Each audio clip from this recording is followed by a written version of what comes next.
Pernah nggak sih ngerasa ada tekanan buat jadi seseorang? Nah, kali ini kita bakal bedah sebuah ide yang mungkin agak radikal, datangnya dari seniman Fatimah Hakim Winfrank. Siap-siap, karena gagasan ini bisa jadi menantang semua yang kita pikir kita tahu soal sukses. Kita semua ngerasain ini kan, tekanan yang seolah-olah ada di mana-mana, buat berprestasi, buat diakui, biar kita ngerasa berarti. Dorongan yang gak ada habisnya buat jadi somebody di mata dunia. Nah, ini dia nih paradoksnya.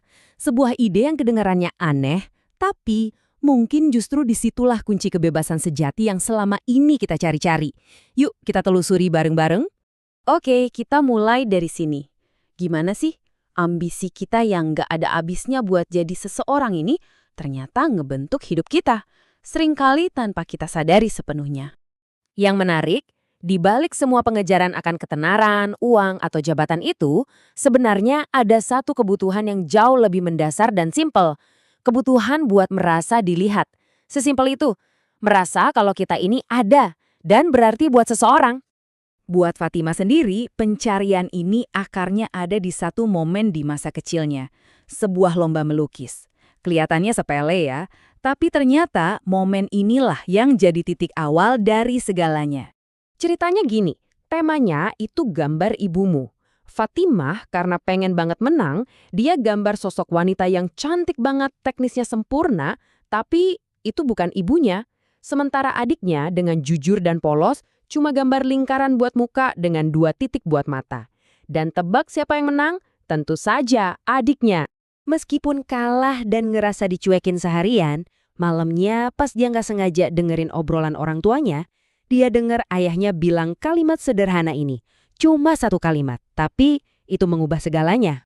Jadi, ternyata bukan kemenangan yang dia cari. Tapi momen cil-cil di mana dia merasa dilihat oleh ayahnya, itulah yang menyalakan percikan api dalam dirinya. Rasa bahagia itulah yang jadi bensin buat dia untuk mulai dan terus berkarya. Bertahun-tahun kemudian, peran seni dalam hidupnya berubah total. Bukan lagi cuma alat buat cari pengakuan, tapi jadi sesuatu yang jauh lebih krusial. Cara dia untuk bertahan hidup dari sebuah tragedi. Jadi, waktu ayahnya meninggal dunia tiba-tiba, Fatimah nggak tahu harus gimana. Alih-alih nangis, dia malah ngunci diri di kamar dan melukis, dan terus melukis. Dia seolah-olah menciptakan sebuah dunia alternatif di mana ayahnya masih ada di sana. Kutipan ini benar-benar nunjukin alasannya yang sangat personal. Seni jadi cara dia buat menunda perpisahan. Sebuah perpisahan yang waktu itu rasanya mustahil untuk dihadapi. Dan yang luar biasa, justru jalan yang dia tempuh buat ngadepin dukanya inilah yang membawanya ke babak baru dalam hidupnya. Dia daftar S2 di London, di sana dia ketemu suaminya, dan akhirnya memulai keluarga sendiri. Sebuah jalan yang lahir dari kehilangan, justru membawanya ke kehidupan yang indah.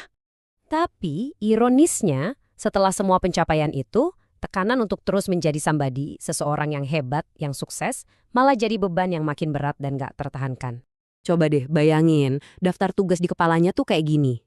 Ekspektasi yang dia ciptain sendiri, mulai dari harus fit, bisnis jalan, jadi istri dan ibu yang sempurna, daftarnya kayak gak ada ujungnya. Dia merasa harus jadi segalanya untuk semua orang. Dan ya, bisa ditebak kan akhirnya gimana? Mencoba jadi segalanya untuk semua orang pada akhirnya cuma akan membawa kita ke satu titik. Kehancuran total. Dia burnout parah karena beban yang dia pikul sendiri. Tapi justru di titik terendah itulah, di saat dia udah ngerasa hancur sehancur-hancurnya, dia melihat sekelilingnya. Dan sebuah kesadaran yang sunyi datang, mengubah segalanya. Nah, disinilah kita sampai ke inti pembahasannya. Di titik terendah dalam hidupnya, dia justru nemuin sesuatu yang paling kuat. Sebuah penemuan yang benar-benar membebaskan. Ini dia intinya, kesadaran bahwa ternyata dunia nggak terus-terusan ngawasin dia. Bahwa dia nggak sepenting yang selama ini dia kira. Dan perasaan itu alih-alih bikin dia sedih justru terasa seperti sebuah kebebasan yang luar biasa. Jadi, apa sih maksudnya jadi nobody di sini? Ini bukan berarti jadi nggak berharga loh, tapi lebih ke ngasih izin ke diri sendiri. Izin buat bikin salah, izin buat nggak sempurna, dan yang paling penting izin untuk sekedar ada tanpa harus terus-terusan membuktikan nilai diri kita. Dan disinilah keajaibannya terjadi. Begitu dia melepaskan beban buat jadi somebody, dia justru bisa menciptakan karya-karyanya yang paling bagus dan paling jujur. Tanpa tekanan, tanpa ngerasa diawasi, kreativitasnya akhirnya bisa mengalir dengan bebas. Ini metafor yang bagus banget buat ngegambarin perubahan mindsetnya. Dia nggak lagi jadi turis yang cuma ngejar tujuan. Oh, lukisan berikutnya harus lebih bagus, harus laku. Sebaliknya, dia jadi penjelajah yang menikmati prosesnya, menikmati perjalanannya, dan membiarkan seninya membawa dia ke tempat-tempat yang nggak terduga. Dan inilah pertanyaan buat kita semua renungkan. Di tengah dunia yang selalu nuntut kita buat jadi sembadi, gimana kalau kekuatan terbesar kita justru kita temukan saat kita ngasih izin ke diri sendiri buat jadi nobody? Kira-kira kamu bakal jadi siapa kalau kamu benar-benar bebas?